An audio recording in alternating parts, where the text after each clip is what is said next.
Hi, you guys. I actually planned to do this video yesterday, but ran out of time because I went to Baha Mar Beach Club and water park here. My friend was like, do you want to go to Paradise Islands, resort, or do you want to go to Baha Mar? And I was like, Baha Mar? I've never even heard of it. And so she took me over to see it, and I was like, oh my gosh, way nicer than Paradise Island. Okay, so I just want you guys to know, if you go to Nassau, Bahamas, definitely don't skip Baha Mar. It's actually so much more beautiful than Atlantis because Atlantis has gotten really run down, in my opinion. And I don't get paid by anybody, so I tell you the truth. Let me show you the water park at Baha Mar because it was amazing. So there's a picture of part of the water park. Okay, now it's pricey. I'm not gonna lie, it's very pricey. If you have a friend who's a resident of the Bahamas island, then have them buy your ticket as a visitor because it's significantly less expensive. But if your friend on the island isn't a resident or whatever, then you have to pay full price, and it's very expensive, but it's worth it because there's no lines. So you literally have like a water park to yourself. It's really luxurious. This water park has really clean rides and clean bathrooms. Everything is meticulously kept, which is really hard to do in Nassau. So I was very impressed with how they've kept this water park up. Here's John at the fire pond with his best friend. I didn't post his best friend because I hadn't asked his mom if I could. So there's John, and he's actually got his arm around his best friend. So cute. By the way, I asked a few people on the island, have you seen or do you know Joe Giudice? And nobody knew him. And I was like, I thought he was mayor here.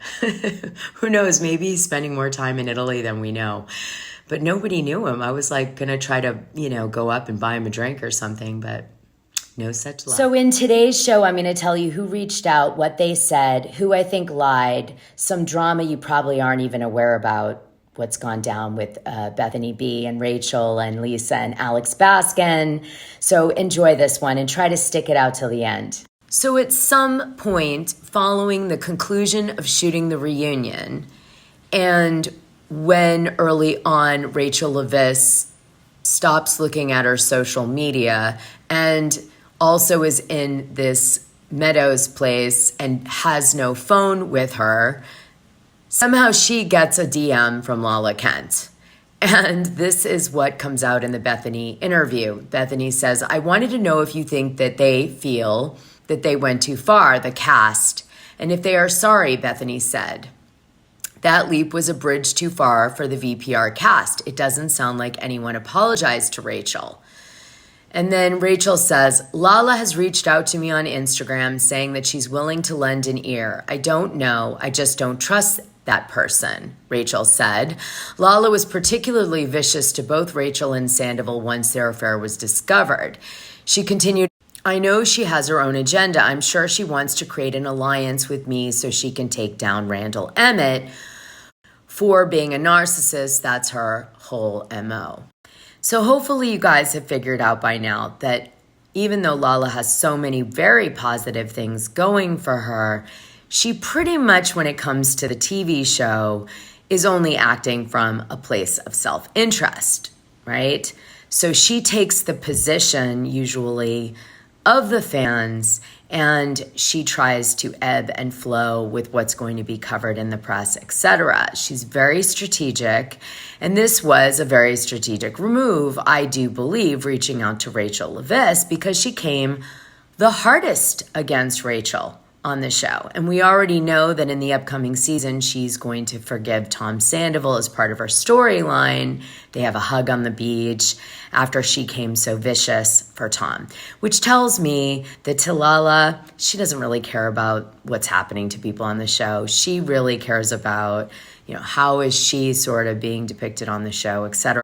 I think Lala had a lot of influence over Rachel Leviss on the show behind the scenes that we don't know about, and it is indicated a little bit in this interview. I do think Rachel Leviss fangirled on Lala a little, and so she kind of trusted her a lot more than she probably should have, in the sense that Lala's kind of producing, right? Is when I sent out that cease and desist from my litigator to all of the cast to not share the video that was taken without my consent, Lala decided to use that and be like, oh my God, don't contact me directly. Contact my attorney, Daryl. Like, have your people send it to my people, you dumb bitch, or whatever the heck her message was. And then she started making these sweatshirts that said, send it to Daryl. And I guess she has made enough for a down payment on her new house in Palm Springs. Wow. The same house that she bought out from under the rug because Brock was interested in buying that house, but it just happened so quickly. I don't know. The details don't matter, but it's like so many people are using this opportunity and this scandal to monetize for their own benefit. And I'm left here broke. Okay, not broke. Let's not go crazy, ladies. My name has been raked through the coals. That's true. I don't have business opportunities. My brand is ruined. Shot. Mistress. Yeah. And at best. Mm-hmm. What kind of, did you actually receive death threats and online bullying? And Yes. My parents received them more than I did. I shut off social media pretty early on, and thank God I didn't have my phone while I was in treatment. And, we got the FBI involved because these things aren't okay. And I think people were seeing red and they were just like overcome with these emotions. Now, unfortunately, as I do, because I go a little deep, I found a lie in all of this that I had to share with you guys. Anyone from Bravo reach out to you post-reunion out of concern, wanting to help you, wanting to pay for your treatment or check in with you, or even be worried that it would come down on them? Like, what was the reaction? What was their involvement, or what did they do? What have they done? No, there was no check-in from anybody to see if I was okay, and just to follow up. And unfortunately, I asked for my tuition, I guess, to be covered for my treatment, and they refused to pay for it. And I have a theory that is because if they paid for it, they would admit to this liability. Yes, it's culpable. If you pay, then you're, yes. Yeah. So maybe you guys remember this. On April 14, 2023, ET drops an exclusive. Vanderpump Rules star Rachel Leviss checks into facility for mental health treatment. It's within days that we then see Lisa Vanderpump on the ground for some reason in West Hollywood. I don't know what she was doing on the ground, do you guys? And she says this to TMZ's. Do you think people should kind of give her a break on everything? She just checked in. She did? I didn't even know that. Yeah, When? she did. Literally, it just came out. She checked into one because of the whole scandal ball situation. I mean, it's kind of taking a toll on. Now I'm going to have to get on the phone. I'm sorry about that. I know. You are? I know that. Do you think people need to, stop with the hate towards her? I mean, we know it's cheating. Yes, I do. You do? I mean, I people... said that on Watch What Happens Live. People need to... Nobody's perfect. Of course. And they need to just give her a little bit of a break, right? Yeah, I don't like hearing that at all. I'm so sorry. All right. Well, thank you so much. So I have to assume, based on what I just showed you, that Alex Baskin and Lisa Vanderpump was reached out to probably a week before Watch What Happens Live, and this accidental, in air quotes, pap encounter with Lisa Vanderpump. So this could mean that Lisa Vanderpump went on Watch What Happens Live and arranged this TMZ encounter to be pro Rachel Leviss because they were worried that Rachel Leviss had now checked into a mental health clinic. They weren't paying for it, but now there could be consequences because there's been some real damage done with this person because of their show. And this was their way to protect their buttocks. Has Bravo been acting differently towards you since your name is in the mix and they're getting worried and they're getting legal letters and there's been a lot of very public? Yeah, just a few days ago, somebody reached out from the network and offered for security to be at my house where I'm staying with my parents. And it's like, it's a little too late. Right. All of the death threats were happening months ago, and you were aware of it, yet did absolutely nothing to protect anybody. And after that legal letter went out, all of a sudden they're offering services. So it's a little fishy.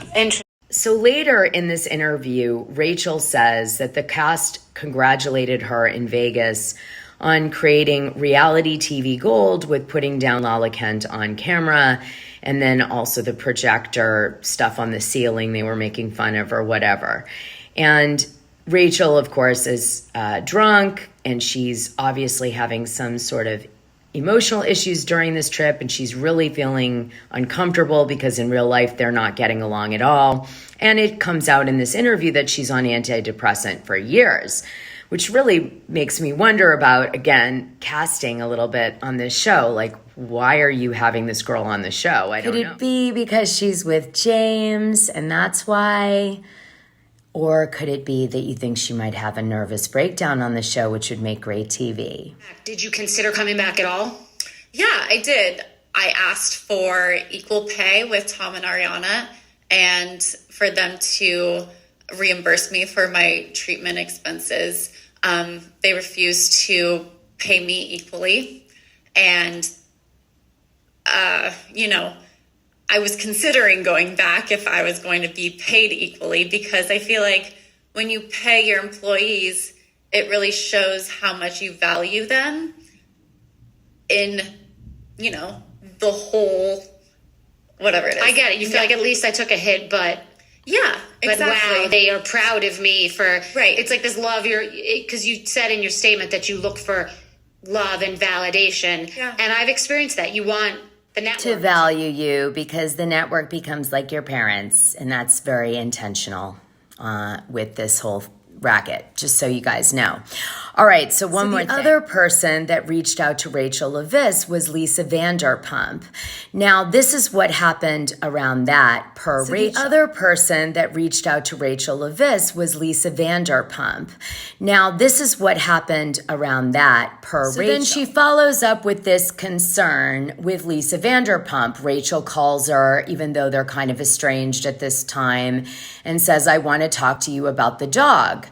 And uses that as the trigger moment to reach out to Lisa Vanderpump. And so Rachel says this about Lisa. She says, she was like, just come back for one final interview. You can come to Villa Rosa. You can apologize for leaving and disappearing. So immediately Lisa Vanderpump puts Rachel on the back foot, like she's the bad guy, okay? Which is a tactic that the producers do. And then it goes on, ouch, that sounded cold. Okay, goes on. She didn't ask me how I was. She didn't ask me what I've been dealing with since the last time she saw me at the reunion, Rachel said. And she almost got me back because I did want to share my side of the story, like what we talked about. And there was this fire lit beneath me. And she almost got me back because I did want to share my side of the story, like we talked about. And there was this fire lit beneath me because I was angry that Graham was being used as a pawn in all of this. And I really do feel like he was bait to get me back. Okay, wow. So there you go. And I don't doubt it because they do play these types of games all the time. So I don't understand the ambiguity around this part of the interview. Was Rachel Leviss trying to imply that James Kennedy hurt the dog? Like, he's been known to be physically abusive to women. Does he also take the physical abuse out on animals? That's not unusual. Could that be what she's saying? Or was she just saying that she didn't like the way he trained the dog and so didn't want him to have it for that reason because he already messed the dog up in one way because of this like BDSM thing with the dog. I don't know. I'm curious to your thoughts on this. I'm going to leave this open-ended for you to comment. Okay, so obviously after this interview, Alex Baskin and Lisa Vanderpump were told, you better address this. And they did, and this is what they said. Well, she never started filming. So, no, I mean, look, she really is not a part of that group right now. So she was away for a while, and we had conversations with her about her taking part in the show. But ultimately, that isn't what has ended up happening. And Lisa, do you want to speak to? Well, I always like to see growth with people. And she was she was absent for 3 months. And I felt that, for her to come back to a place where she knows I've always been very supportive of her, even though, of course, I kind of condemn what she did. There was no way I could justify that. So I felt that it would have been a good idea for her to basically not just talk to me and tell me, because I've been emotionally invested in that girl. I have always been, come on, stand up to James, come on. Like, I know you, I've always been a big supporter of her, kind of, coming out of her, she was kind of living within shackles of insecurity, so to speak. So I've always been kind of pushing her. And I'd like to have seen her sit down with me, and also a way to kind of let the audience know where she was, how she was doing, what her thoughts were, how much contrition there was. And she kind of chose not to. Her team did reach out to us to talk about coming back on emails and texts, and we, of course, we were open to it. Now, I don't know whether the cast would necessarily be friendly, but it kind of moved on in terms of emotion. Frankly, I think they fell for her. Right? Yeah, they did. They felt, and Lala reached out to her. Yeah. I mean, the vitriol and the anger at the reunion was what they felt in that moment. And then I think they wished her well and they wished her healing, and it doesn't mean that they would have let her back in their lives in the capacity I don't think they would have trusted her, right. but I think they had an empathy for the fact that it was so emotional devastation. As I say, when Lala said, I want to reach out to her, I was like, I'm so supportive of that, because everybody, that's what Vanderpump Rules is about. It's about kids that have grown up or struggled to grow up, and so many people relate to it because it's about making mistakes. Life is about making mistakes and coming back from it. So yeah. Isn't it crazy, all these spin masters everywhere at work? What do you think the truth is, you guys? I don't want to corrupt your thoughts, so I'm just going to leave it here as I said earlier. Let me know. I have my thoughts, but I'll hold them for now. In case you didn't know, I worked for Alex Baskin. I was his monkey. All right, like, subscribe, and hit the notification button.